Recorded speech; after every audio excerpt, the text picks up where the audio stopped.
સ્વાગત છે મિત્રો આપ સૌનું ભક્તિ સંધ્યા ચેનલમાં। પુત્રો ન્યાય માટે વિનંતી કરી રહ્યો હતો, જેણે ન્યાય તો મેળવ્યો જ નહીં પરંતુ ભગવાન રામને એક મૂલ્યવાન પાઠ પણ શીખવ્યો। આ ઘટનાનો ઘણો ઊંડો અર્થ છે। શું છે આ આખી વાર્તા, ચાલો જાણીએ। દંતકથા અનુસાર એક દિવસ ભગવાન રામ તેમના દરબારમાં બેઠા હતા।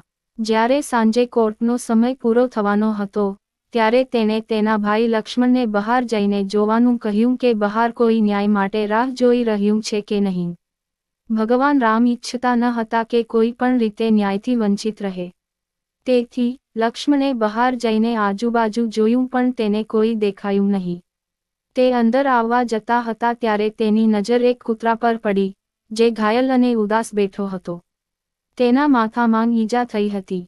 જ્યારે લક્ષ્મણે કૂતરાને ત્યાં બેસીને રાહ જોવાનું કારણ પૂછ્યું તો કૂતરાએ કહ્યું કે તેને ભગવાન રામ પાસેથી ન્યાય જોઈએ છે।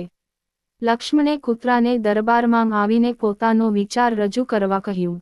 કૂતરાએ આવીને ભગવાન રામને પ્રણામ કર્યા અને કહ્યું, હે રામ, મને ન્યાય જોઈએ છે। મારી સામે બિનજરૂરી હિંસા થઈ છે। જ્યારે ભગવાન રામે હિંસાનું કારણ પૂછ્યું તો કૂતરાએ કહ્યું કે હું શાંતિથી બેઠો હતો। ત્યારે સર્વથાસિદ્ધ નામનો ભિખારી આવ્યો અને તેને કોઈ કારણ વગર મારા પર હુમલો કર્યો। હું માત્ર ચૂપચાપ બેઠો હતો। તેથી મને ન્યાય જોઈએ છે। જ્યારે ભગવાન રામે તેમને કૂતરાને બિનજરૂરી રીતે મારવાનું કારણ પૂછ્યું, ત્યારે ભિખારીએ કહ્યું, હા, હું આ કૂતરાનો ગુનેગાર છું। હું ભૂખ્યો હતો, હું ગુસ્સે હતો, હું હતાશ હતો। આ કૂતરો મારા માર્ગમાં બેઠો હતો। તેથી હતાશા અને ગુસ્સામાં મેં આ કૂતરાને માથા પર માર્યો। તમે મને ગમે તેવી સજા આપી શકો છો।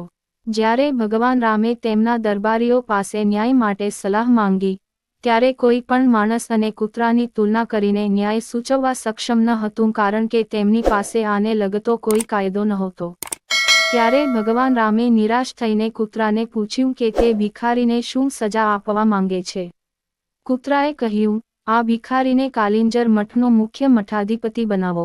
તે દિવસોમાં કાલિંજર મઠ ખૂબ જ પ્રતિષ્ઠિત મઠ ગણાતો હતો। ભગવાન રામ કૂતરાને સજા આપવાનો હેતુ સમજી શક્યા ન હતા કારણ કે સજા તરીકે ભિખારી ખૂબ જ પ્રતિષ્ઠિત અને સન્માનીય પદ મેળવવાનો હતો। પરંતુ તેમ છતાં રાજાએ કૂતરાનો ન્યાય માન્ય રાખ્યો। આ રીતે ભિખારીને હાથી આપવામાં આવ્યો અને તેને પ્રખ્યાત કાલિંજર મઠનો મુખ્ય મઠાધિપતિ બનાવવામાં આવ્યો। ભિખારી આ સજાથી ખૂબ જ ખુશ હતો। કૂતરાએ ભિખારીને મળેલી સજાનો અર્થ જણાવ્યો। છેવટે આ સજાનો અર્થ અને હેતુ શું છે, તેના પર કૂતરાએ કહ્યું કે તેના પાછલા જીવનમાં તે કાલિંજર મઠનો મુખ્ય મઠાધિપતિ હતો। શરૂઆતમાં તેઓ તેમના આશ્રમ પ્રત્યે નિષ્ઠાપૂર્વક સમર્પિત હતા, જેણે અન્ય ઘણા લોકોની આધ્યાત્મિક સુખાકારીમાં મહત્વની ભૂમિકા ભજવી હતી। પરંતુ જેમ જેમ દિવસો પસાર થતા ગયા તેમ તેમ અન્ય વધુ ઉપરછલ્લા વિચારો તેમના પર પ્રભાવ પાડવા લાગ્યા। મુખ્ય મહંતના પદ સાથે આવેલા નામ અને ખ્યાતિએ તેમને ઘમંડી બનાવી દીધા। લોકો તેમને ધાર્મિક નેતા તરીકે જોવા લાગ્યા, તેમ છતાં તેઓ અંદરથી જાણતા હતા કે તેઓ ધાર્મિક નેતા બનવાને લાયક નથી કારણ કે તેમનામાં એટલા બધા ગુણો નથી। ઘમંડી રીતે તેણે સુવિધાઓની માંગ કરવાનું શરૂ કર્યું અને ધીમે ધીમે તેની આધ્યાત્મિક સુખાકારી પ્રત્યેની પ્રતિબદ્ધતા ઘટવા લાગી। આ કારણે તેની આસપાસ લોકોની સંખ્યા પણ ઓછી થવા લાગી। બાદમાં તેણે પોતાને પહેલા જેવો બનાવવાનો ઘણો પ્રયાસ કર્યો પરંતુ ત્યાં સુધીમાં તેણે બધું ગુમાવી દીધું હતું। આ ભિખારી પણ ગુસ્સે, હતાશ અને નિરાશ છે।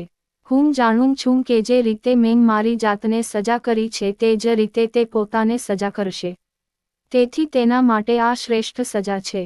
મિત્રો, આ વિડિયો આપને પસંદ આવ્યો હોય તો ચેનલને સબસ્ક્રાઇબ કરો અને એક લાઇક અને શેર કરો। કોમેન્ટમાં જય શ્રી રામ અવશ્ય લખો। ધન્યવાદ।